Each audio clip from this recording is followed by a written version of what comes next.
Hey, good morning. It's Steve Sawyer. It's Closet Church. It's August 7th, 2019. And I wanted to talk about routine maintenance. It's something that consumes us. The material world has just about eaten up all of our time. Wash your clothes, wash the dishes, take care of your car, check the oil, check the air in the tires, check the transmission fluid. Wash your clothes. I mean, the list of things that we have to do. Clean out the refrigerator.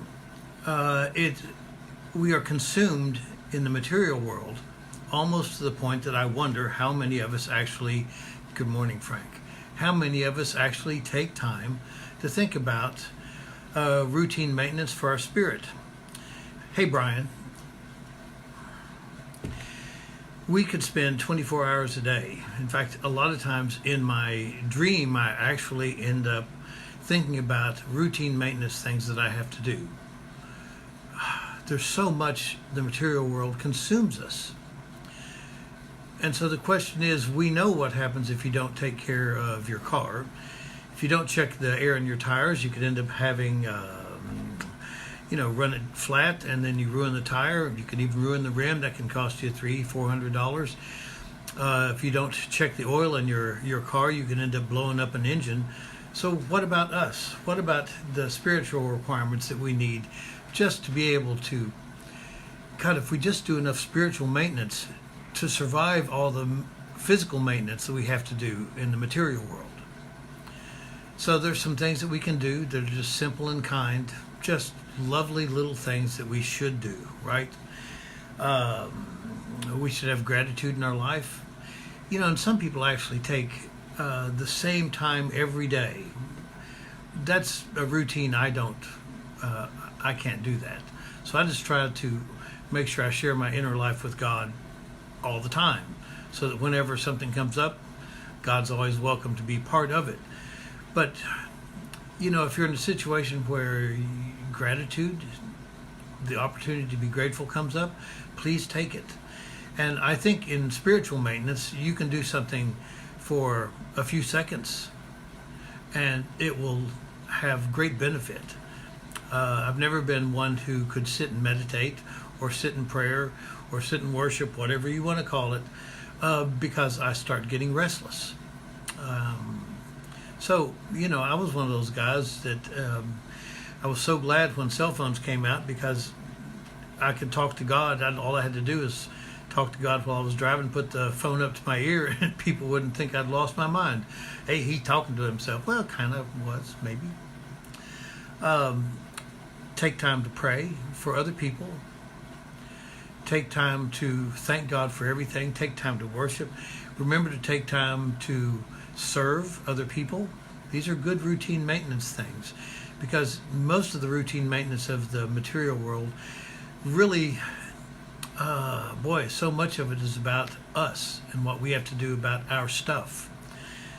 So the simple basic things are really no more than the fruits of the Spirit. If you just remember to take time for yourself, take time to say hello to God, take time to just enjoy being alive. And remember this thing that somebody sent me one time, and I memorized most of it, because I think this is probably some of the best spiritual routine maintenance that you can have. And that was to feast on uncertainty, to fatten on disappointment, to enthuse over apparent defeat, to invigorate in the presence of difficulties. Things like this. This is not the way a mammal responds to the stress of life. This is the way the presence of God responds to the stress of life.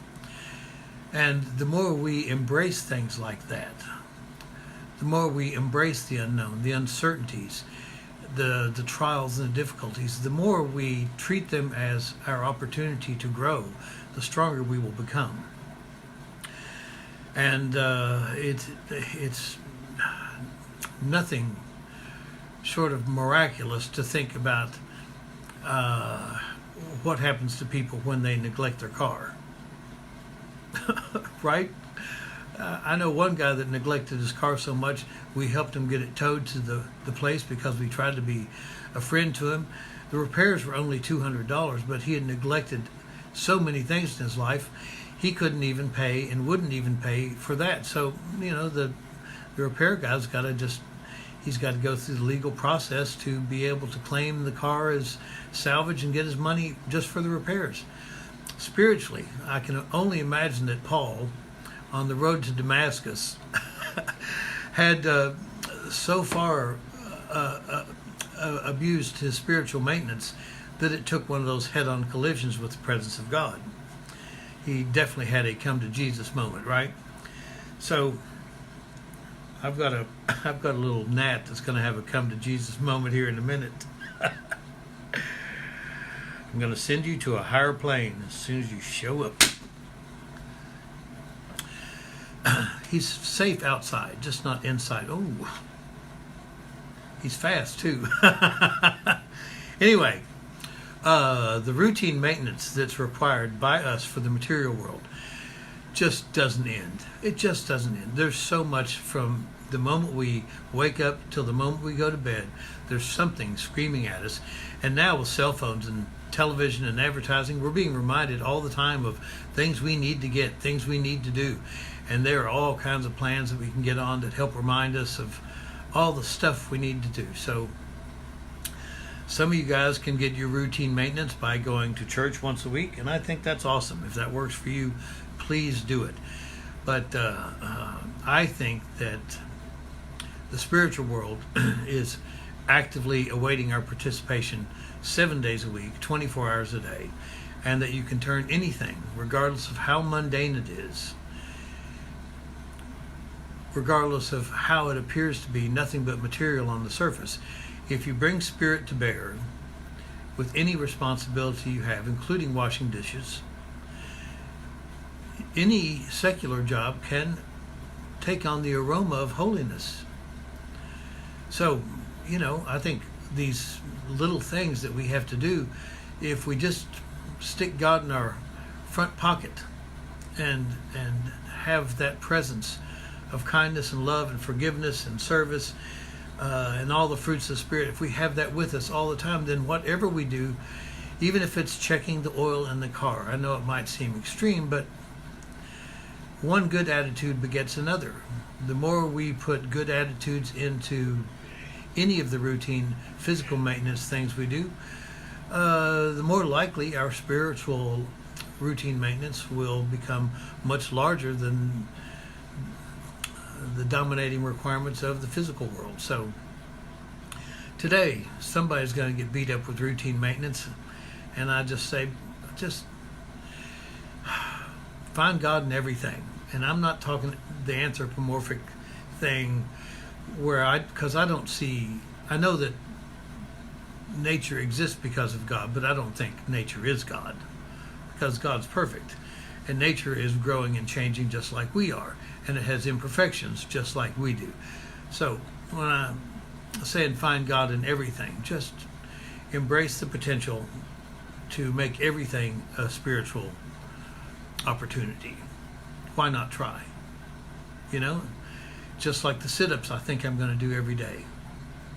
The more you do them, the easier it gets. So let's just practice doing all the good stuff.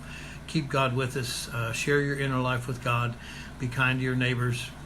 Remember to love people that don't love you.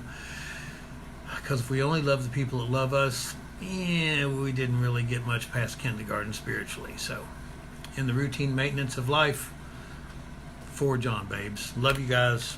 Have a good day. Bye. Hump day. You guys are funny. Thank you. Bye.